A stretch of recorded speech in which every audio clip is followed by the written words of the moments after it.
Satu Bitcoin itu punya underlying. Kalau dibilang nggak punya underlying itu salah. Karena ada biaya produksi atau proses produksi memining Bitcoin lah, yang seperti saya bilang. Ya kan? Oh, yang di IT itu yang di mining tuh. Iya, yang mining kan harus beli alat investasi mining Bitcoin, kemudian bayar listrik, bayar sewa, yang banyak server. banget itu ya. Ya, anggaplah seperti ketika orang mau melakukan mining emas, tambang emas. Oke. Kan harus beli alatnya kan. Ya, Nggak bisa ya. gratisan dong. Ya dong. Nah, itu ada biaya produksinya. Setuju nggak? Setuju. Oke, Sip, berarti satu.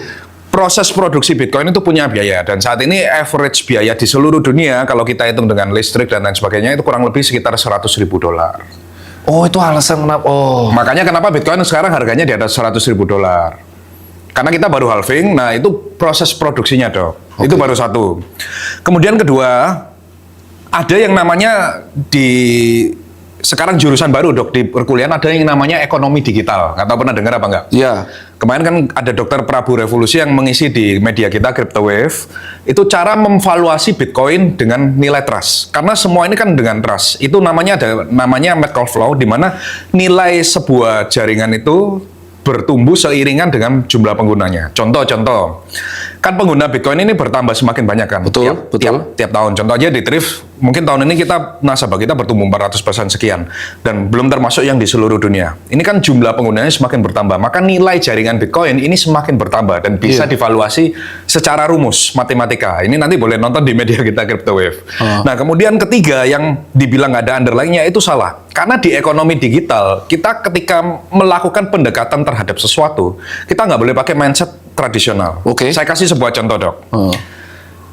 Contoh ada rumah di Pondok Indah. Iya. Ada 20-30 rumah. Ya. Iya kan? Ketika satu rumah harganya laku 10 miliar, Iya. rumah di sekitarnya kira-kira ngikut nggak harganya 10 miliar? Nggak mungkin. Hah? Nggak mungkin. Pasti ngikut kan? Nggak mungkin lebih murah kan? Bisa lebih mahal. Bisa lebih mahal, Nggak mungkin tapi lebih murah. minimum 10 miliar. Dan Betul kan? pasti lebih mahal malah. Apakah semua rumah di Pondok Indah ini harus laku untuk menciptakan valuasi di Pondok Indah? Enggak kan? Nggak harus. Satu transaksi saja terakhir, misal ada rumah laku 10 miliar, maka rumah-rumah di sekitarnya akan ikutan nilainya either sama 10 miliar atau di atas 10 miliar. Ya, itu Betul. kejadian di sepatu Nah, juga. inilah yang disebut dengan ekonomi digital, dan ini juga yang terjadi di Bitcoin. Jadi andai kata satu transaksi saja terjadi, membeli satu Bitcoin, misalnya seharga sekarang 2 miliar lah, kita ngomong kan sekarang udah mendekati 2 miliar, satu aja 2 miliar, maka satu ekosistem akan percaya bahwa nilai satu Bitcoin ini minimum itu 2 miliar. Iya, betul. Nah,